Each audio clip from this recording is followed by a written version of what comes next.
Welcome, everybody. It's time once again for the next chapter with Charlie Hedges as he explores turning the page on his life and yours. You know, today I feel that our show is perhaps one of our best, and oddly enough, it's on a subject that some may view as a rather tired subject in that we talk a lot about authenticity, and we've talked about it on our show, but I've got to tell you, Vicki Znavor and her new book, Authenticity ReAwakened, provide enormously valuable insight into how to live a meaningful and purposeful life. It's really brilliant material. As you will see in our discussion, Vicki and her book offer not only excellent content, but also very fascinating and intriguing personal discovery exercises that will be fun for you to do. After hearing Vicki Znavor, you will be absolutely clear on the value of personal authenticity and why it is so essential to, 1, know who you really are, 2, to know what matters to you in a major way, and 3, to know how to bring that self into the world. Vicki offers brilliant suggestions for living a brilliant life. So with that, let's bring on Vicki Znavor.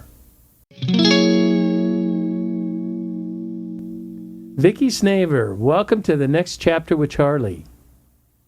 Thanks so much, Charlie. It's great to be with you tonight. I really appreciate the invitation. Yeah, it is going to be fun. And today, you know what I want to do, Vicki, is I want to spend time talking about your very relevant new book, Authenticity Awakened, and it has a subtitle of The Path to Owning Your Life Story and Fulfilling Your Purpose. I think that's quite hefty topic that I'm excited about talking about. Well, I was excited to write about it. Did it just flow and come out, or was it a year-long process? What was that process like? Well, the entire process took about 7 months, and I would say that once I was able to develop an outline from beginning to end, and most of us have written papers either for high school or college, and it's the same kind of process. You sit down, you write an outline, you think about what you're going to, what your purpose for the book is, and then you basically break down chapter by chapter, and then you set about writing.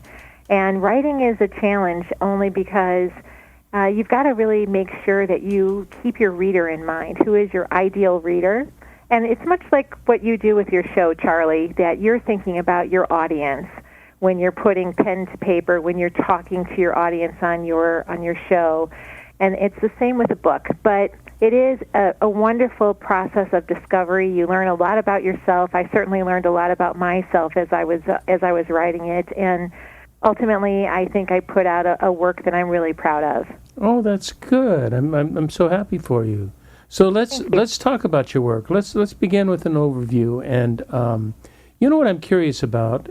We'll define authenticity in just a bit, but tell me, what is it that awakened your authenticity personally?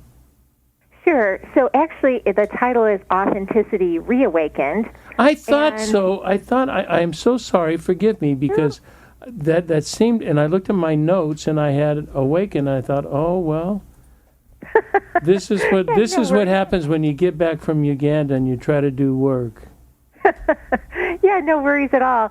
You know, in a reawakening is just multiple awakenings. So, the reason why I use the word reawakened in the title of authenticity, and I know we're going to dig into the definition of authenticity in a moment, but the reason I did that is that who we are changes over our lifetime. So who we are at 15 or 10, when we go to 25, 35, 45, we have different experiences in life. And as we get more experiences, as we do more reflection on the kind of person that we are and the values that we hold dearly, we continue to learn more about who we truly are. And over a lifetime, if we're blessed enough to have a long life, we get closer and closer to understanding what our true purpose was, to why were we here, and what was most important to us to achieve. So this is why, I think that, understanding who you are is so important, but it is an iterative process. So you've got to constantly stay in touch with yourself and understand what's really important to you. And if you don't mind, I'll actually just dive into what the definition of authenticity is, because it may give us that commentary a little bit more context. Sure.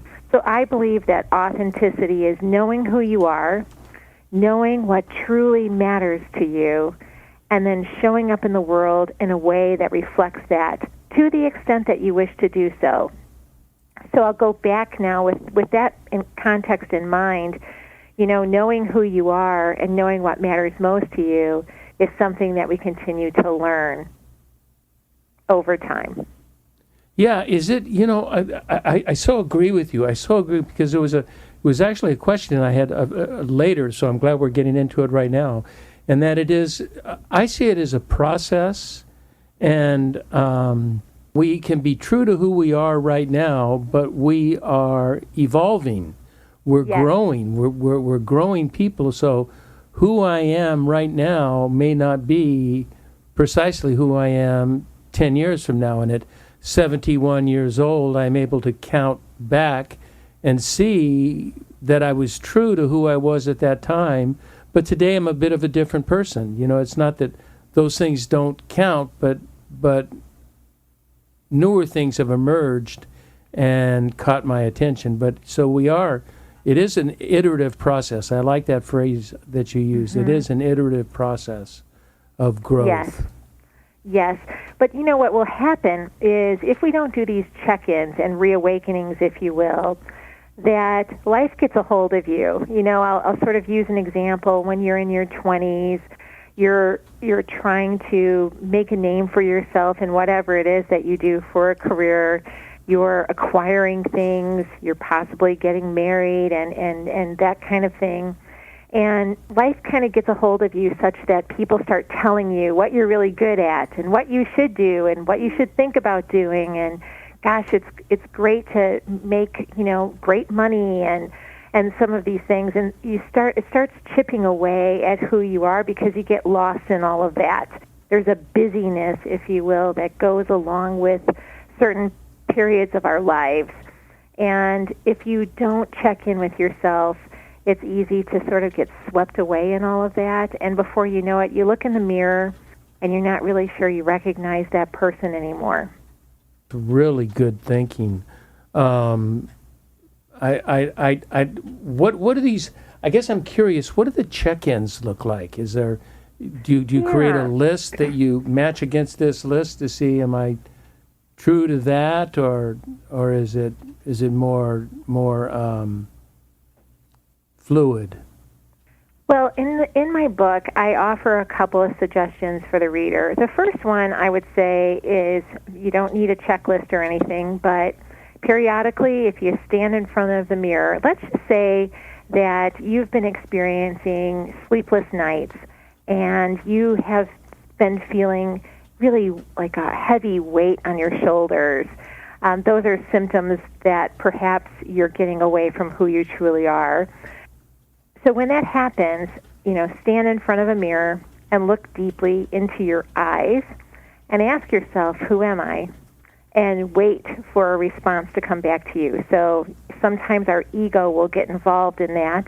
And there's all kinds of great work on ego, but when the ego gets involved in all of that, you might hear something back that says, you're awesome, Charlie. You're doing it all right. And if you hear a whole lot of that, it's probably, again, sort of check your ego and say, okay, wait a second, let's quiet that down a little bit. Yeah, tell me. And think to yourself, really, who am I? Am I showing up in the world in the way that really matters to me? To answer that question, I walk the reader through. The first is, when I talked earlier about knowing who you are. So I believe that we all have 5 to 7 pivotal life moments, and I know you've talked about pivotal life moments too, I believe, in some of your work. Mm-hmm, but I have. pivotal life moments, those moments that have truly made us who we are. And again, over time, we have more moments and we have more experiences and we change. But thinking through who am I? And then I walk the reader through how to identify their personal values. What really matters to you? That's the values part. So, let's just say that most of us would say honesty is really important to me. That's a personal value. Or my health is really important to me. That's a personal value. Or spending time with my loved ones. That's a personal value. So let's just say spending time with my loved ones is a personal value, and you're looking yourself in the mirror and you ask yourself, am I showing up the way I want to for my loved ones? And you can reflect, you know what, I haven't been here in 2 weeks, or every time I'm with my kids, I'm taking work calls, or every time I sit down with my significant other, I'm really too busy to listen, or whatever it is that, you would sort of reflect upon. And that's when you need to decide, if that's important, truly a value, showing up for people that I love, and I'm not doing that, then what do I need to do differently, and how am I going to set forward in terms of creating some change in my life so that I am here in a way that I want to be? Yeah, you're right. You're sort of driving down the lane that I drive down, and part of that is self-reflection, and for me, it's intentional times of quiet and solitude, of being, yes. and Vicki, I have them daily, and I'm pondering me in a context. And I just read Blaise Pascal and Soren Kierkegaard on that subject, and both of them said anybody that is not comfortable being alone to themselves really has no chance of growth. Because that is when the loneliness tells you your neediness, and the uncomfortableness of solitude also tells you where your needs are, and it just is grand reflection. So I really like that reflective aspect that you bring to the table. Yeah, thank you so much. And you're right, Charlie. I mean, in the world that we're in nowadays, everything is fast. We have, high-speed computers in the palm of our hands. Everything comes at us instantly. It makes us forget about the importance of just being alone with your thoughts. But even if your situation is such that you're not choosing to be alone with your thoughts for whatever reason, in the quiet of the night, when you're trying to get a good night's sleep, or when you're, inevitably alone, you will get messages that you really aren't showing up in a way that you find truly fulfilling beneath the surface. Yeah, I'm trying to personalize it, and I'm always been sort of a reflective person. I know I had a job one time that was actually when I was a minister, and I just said, it just hit me, I didn't like this job. I'd done it for 7 years. I'd done it at that time for 6 years, I believe, and I just said, for various reasons, the job didn't fit my personality. And so I said, 1 year from today, and it was June of 89 or 90, I said, I will not be here in 1 year. And I have no idea where I'm going to be, but I know it's not going to be here. And by May of the following year, I got a job opportunity to go back into the corporate world as a consultant. And but that was understanding that the true me, what I really liked about ministry was not really the focus of my job. I said I just needed to do something else, but that is precisely what you're saying. It's that taking that overview, that feeling that sometimes it is just a feeling, isn't it? Yes. It's really not quantifiable. Absolutely. But paying attention to it. The messages come to us. That's what? The messages definitely come to us. Yes, they really do. But you never now because thank you for correcting me, but you didn't get to my question, is what reawakened your authenticity? Well, I've had many reawakenings in my career, and and in my life for sure. So, when I was I'll go back to, when I was a kid in high school, for example, I came from a chaotic family, and I was very good at hiding my situation. So even friends today, some 40 plus years later, are surprised that my home life was so chaotic because I covered it so well. So, when I got into my, I would say 30s, I started to find a voice to be able to talk about some of the experiences I had as a kid. So I would say that was certainly a reawakening. What gave you the voice? Where did this voice? What gave you the voice? Was it just a maturing and a feeling that you had to articulate this?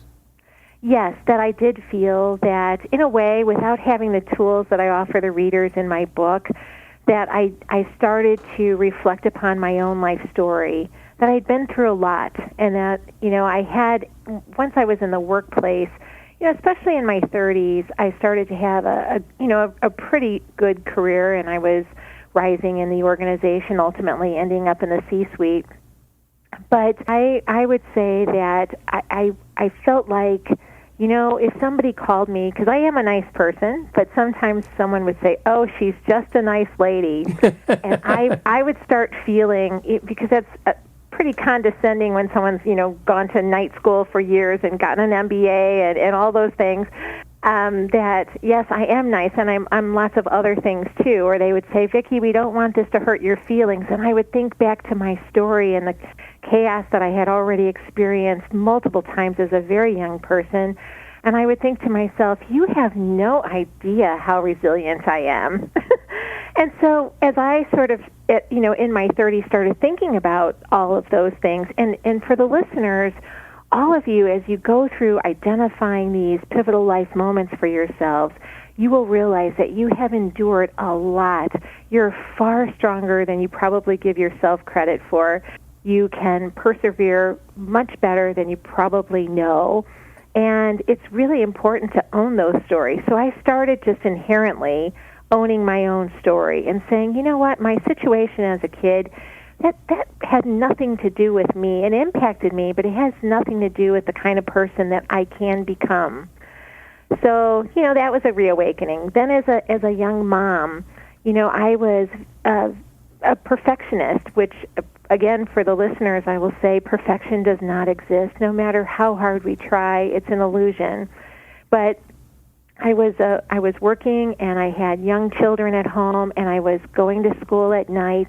I had way too much on my plate. And I can remember a drive that I took, and I was driving down the road, and I started to cry, and I thought to myself, I've died and no one noticed. And the reason no one noticed was because I worked so hard to cover how hard it was, how challenging doing all of these things was, and I didn't want anyone to think that I needed help, that I was, quote, human enough to need help. And so that night was a reawakening in my mind, because once I sort of got all of that out, I was able then to more effectively talk about what I needed in order to continue to be a well-balanced person. Was that moment would you call that a pivotal moment, or is it the result of it? That was a pivotal moment for you.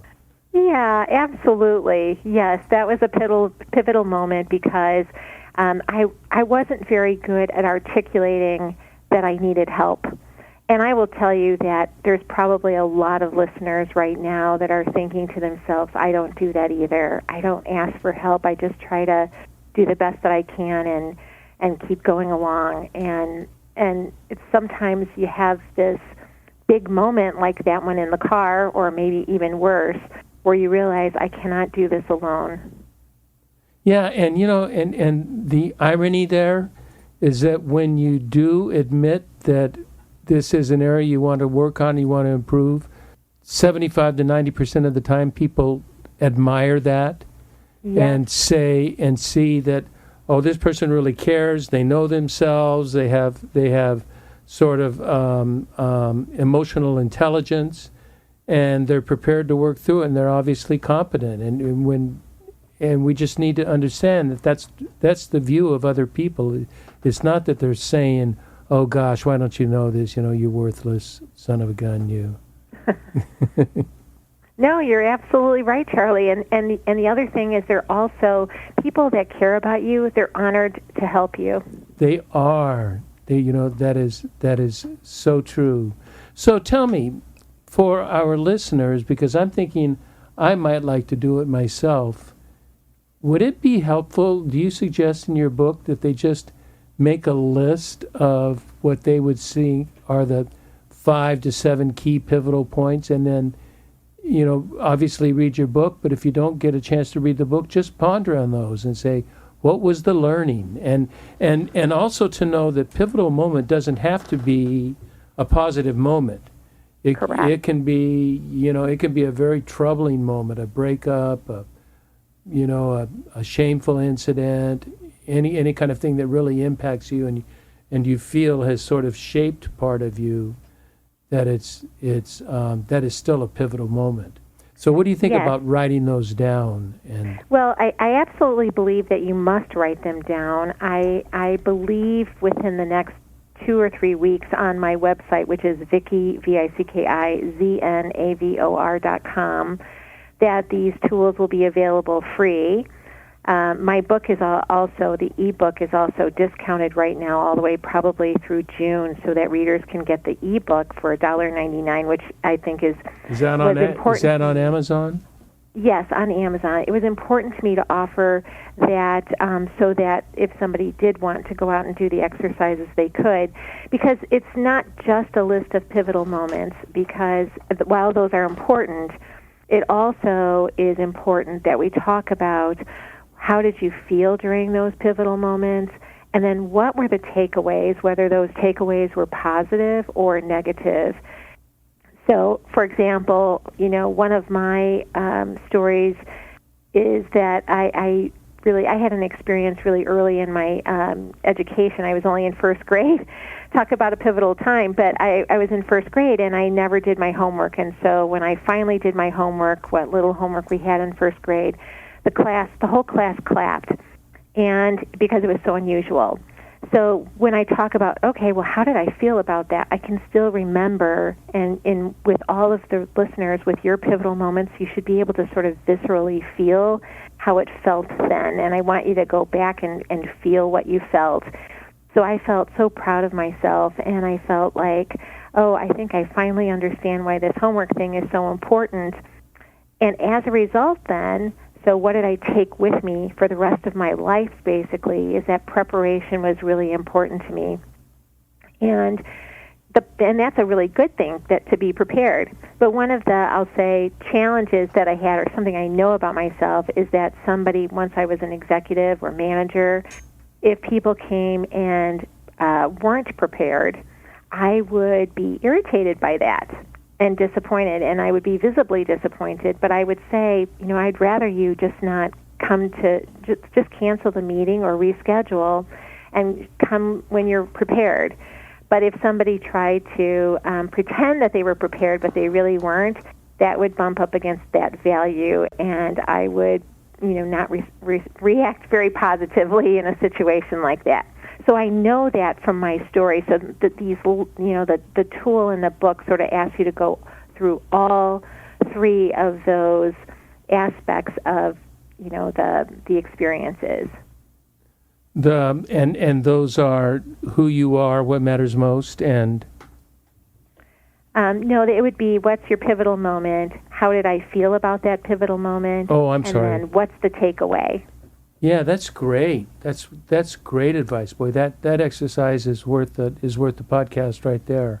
Because, thank you. Well, seriously, because you will learn so much about yourself, and be able to perhaps erase some of that false self and fall into line with the true self.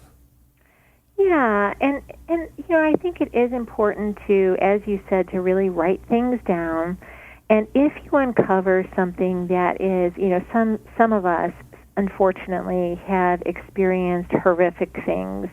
When I'm thinking about, sexual assault or sexual abuse or something like that. And if you uncover something like that, my hope is that you will get professional help for that, because it does require a higher degree of assistance in order to move forward.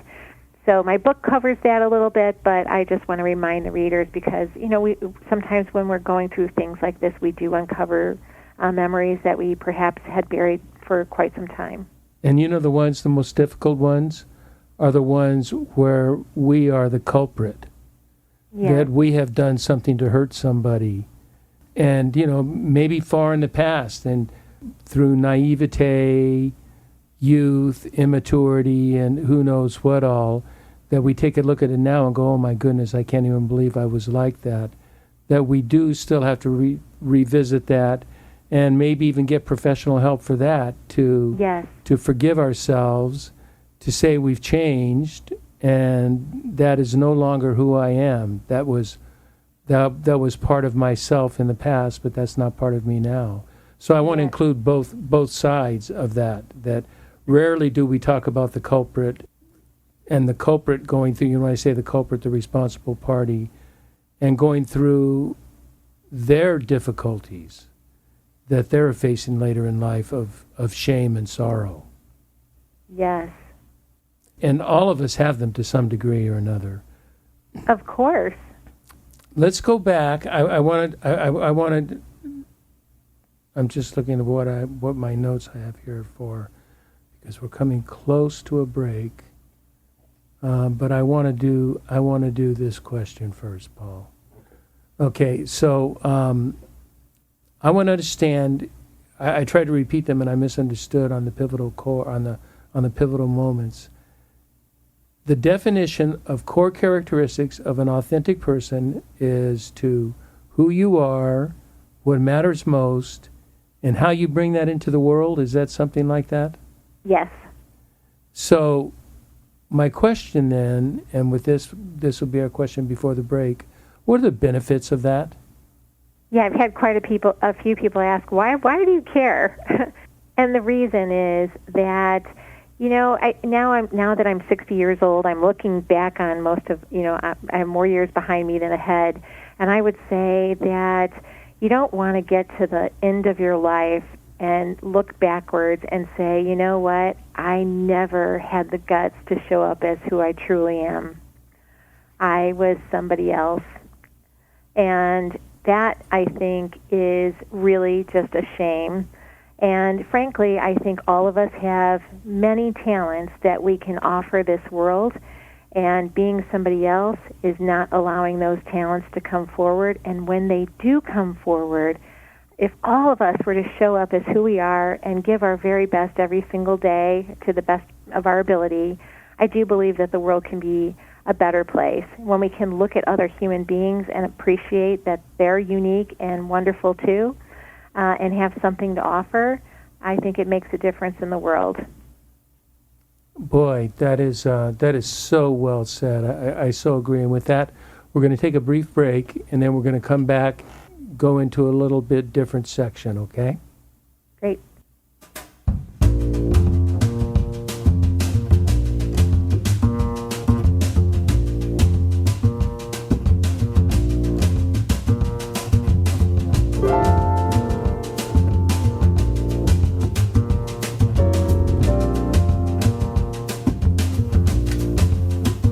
Hi, this is Charlie Hedges, and you're listening to The Next Chapter with Charlie, and my very special guest today is Vicki Znavor, and she is executive C-suite HR person, not self-educated, but night school educated, got her bachelor's degree and her master's degree, and she has just written a wonderful book, Authenticity ReAwakened.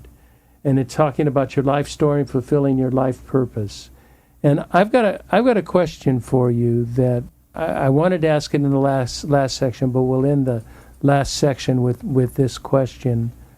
You stated one of the benefits is that you can make a difference in the world, and that you can make a difference by much greater difference by being aligned with who you are than being aligned with what somebody else wants you to be. And I'm wondering, I'm thinking of the corporate environment, I'm thinking of, our culture in America of groupthink, and we're getting more into groupthink and less into individual think, and the difficulties that a person may encounter in being an individual, authentic person. In your experience, because I think this comes to play, but I'm wondering, in your experience, what role does fear play in preventing us from being authentic? Well, it plays a significant role. And, all human beings, Charlie, we're all afraid of something. We all want to be appreciated and respected and cared about, and we don't want to be rejected. Some of those types of things. And at work, when somebody doesn't agree with us, it hurts. We don't want to be vulnerable to people.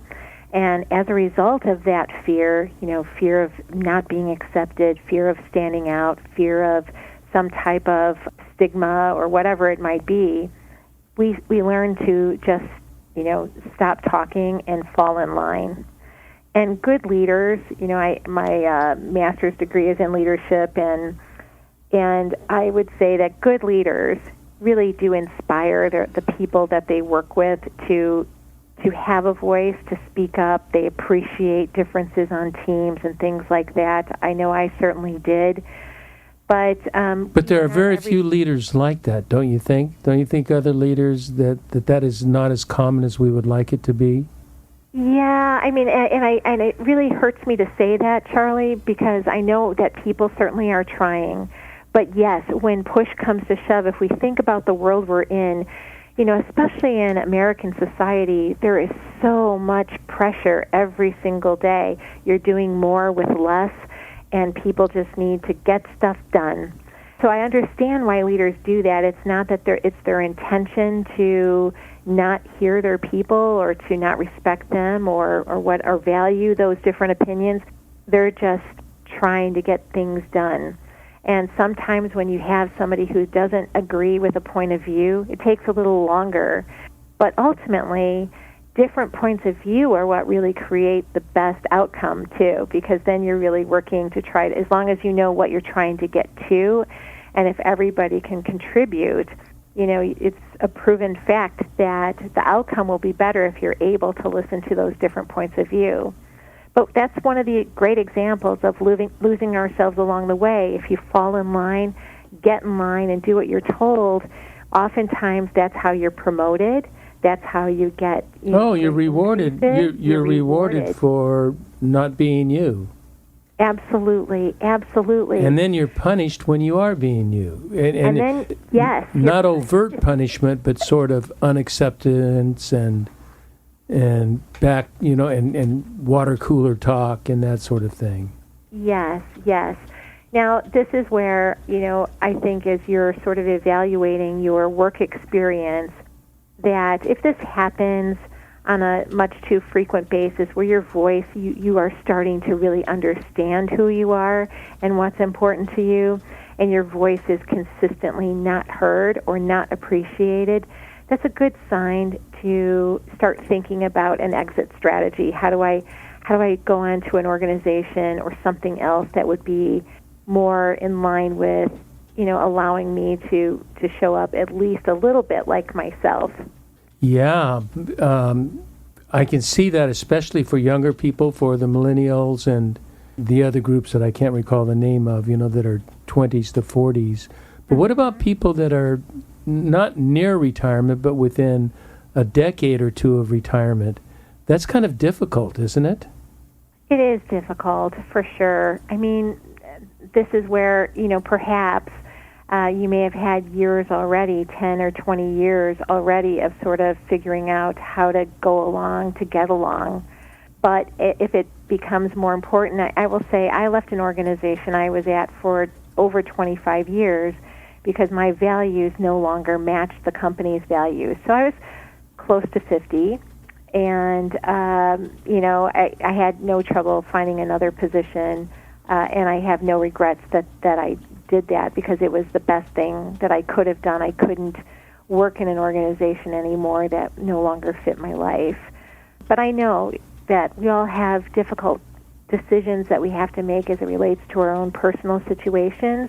If you're at a situation that you don't feel that you're able to be yourself, I would say find other areas of your life that you can maximize who you are. Maybe it's outside organizations, doing things with your church, doing things with community organizations, etc., where more of your true self can come through. I was going to suggest that exact same thing. If you can't, if it's just not reasonable, and you take a look at your future as you're getting older, and you just realize it's impractical and it's negative to my future, that I really can't do that, then find some place outside of work. I know at 60 years old I taught myself to paint.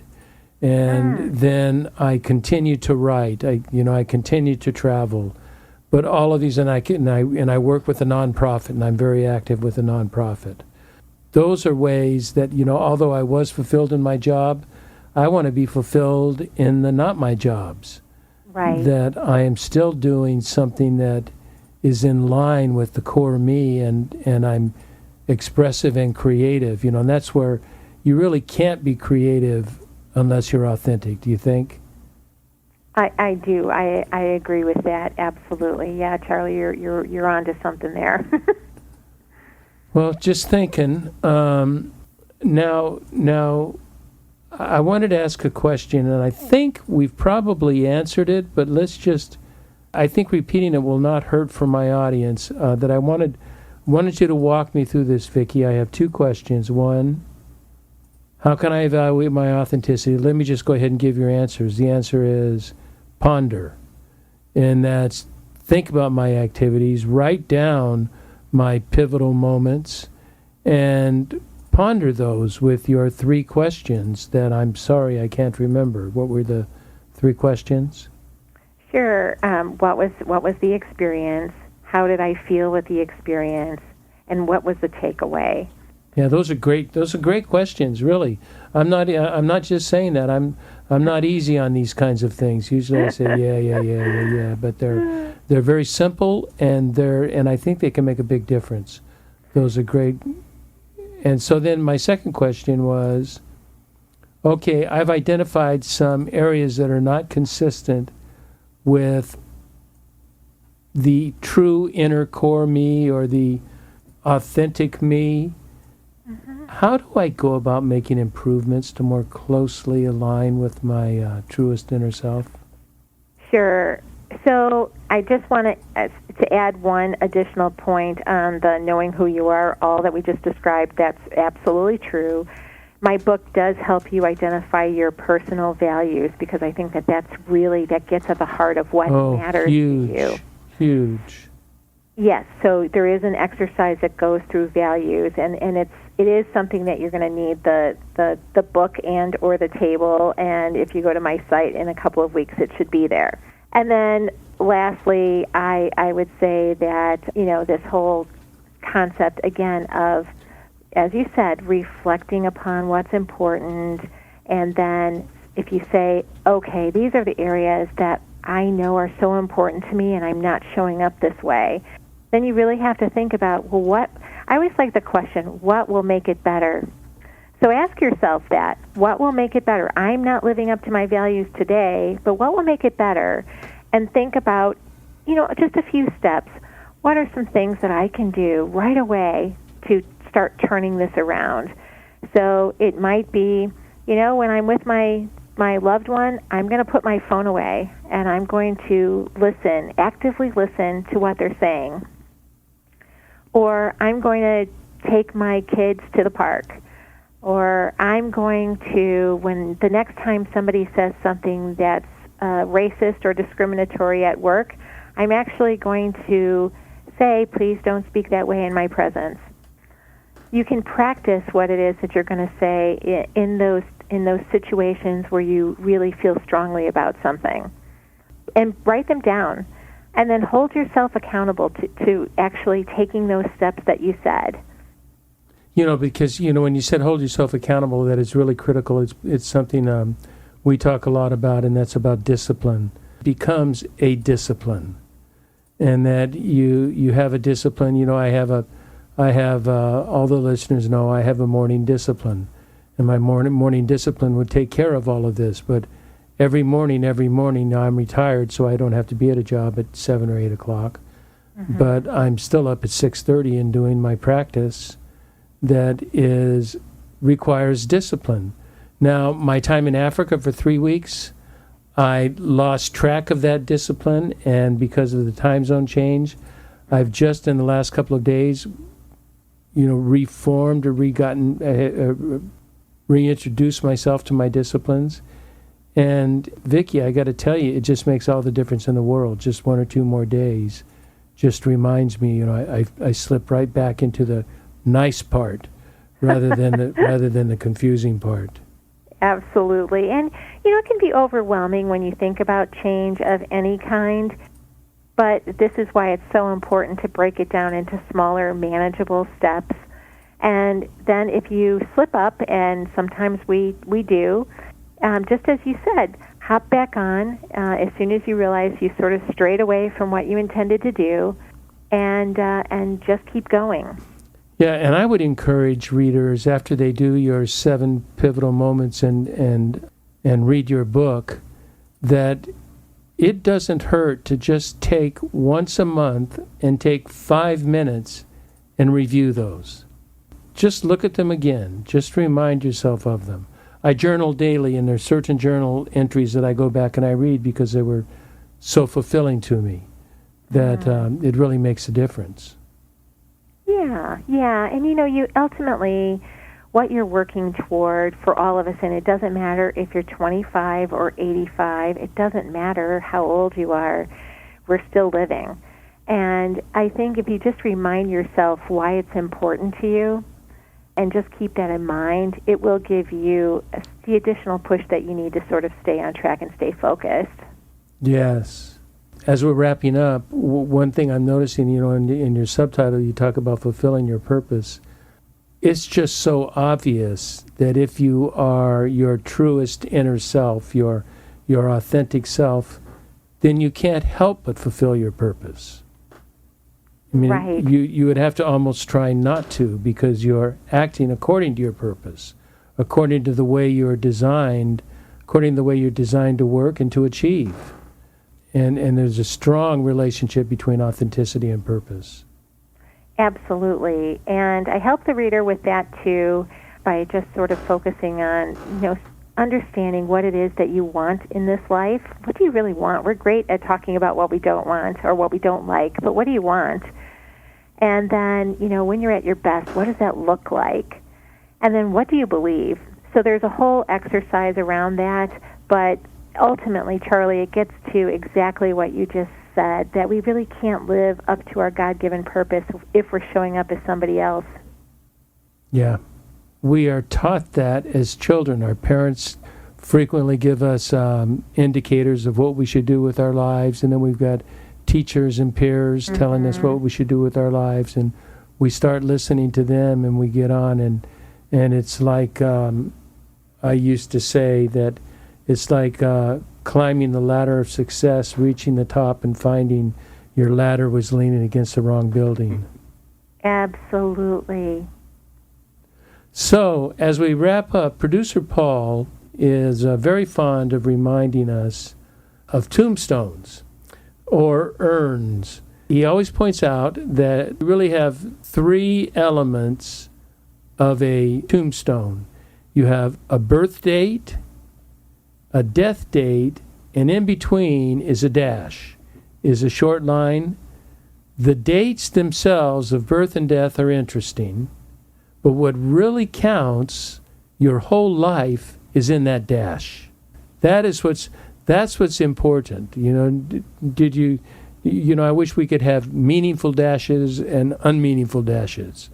But, if you can make that dash meaningful by doing the things that you're suggesting in Reawakening Your Authenticity.